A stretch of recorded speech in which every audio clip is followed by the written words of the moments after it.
Hey, Cassie. Death.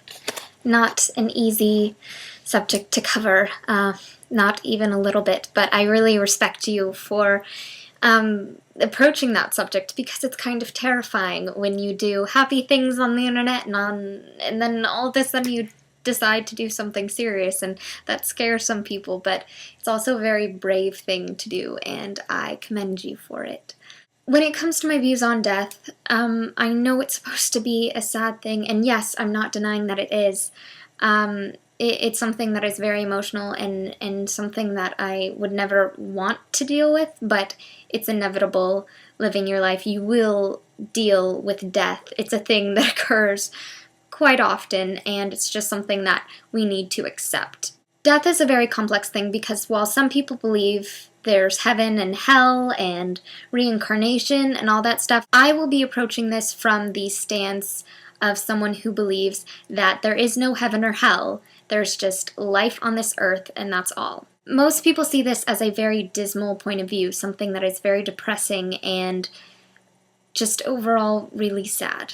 Now, while I do view death as a sad thing, I also feel like it's important for people to know when someone dies, there is so much left behind, and that is a positive thing.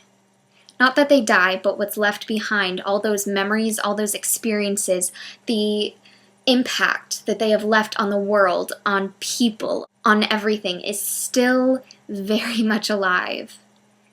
They've left footprints here and handshakes and smiles there, little things.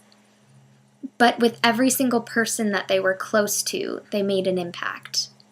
Really, when you think about it, whether that's your mother, your father, your best friend, your tutor in high school, people make an impact, and I don't think we truly realize it until they're not there. And while that is unfortunate, it's good to acknowledge that impact and see that that is something that lives on and can change things for the better and improve things, and it's beautiful.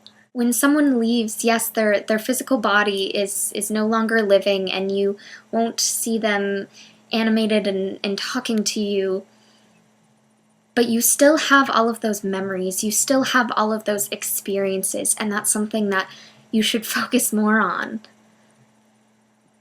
It sounded like I just called you a moron. I didn't. It's difficult to separate ourselves from the pain of losing someone that's close to us. And I'm not saying that we shouldn't acknowledge our feelings about it. I think that's important as well. But once we have acknowledged those feelings and accepted that, we need to realize the positive things that have come out from this person's life and how we can glorify that and make that a great thing. Because it really is. It's very easy to get caught up in the negative and the hard times, and I'm not saying you should ignore those, but you should not dwell on them, but focus on the beauty of the situation. And that's difficult, I know, but it is worth it. And it is very important. I guess that's all I have to say. I don't want to make this too long.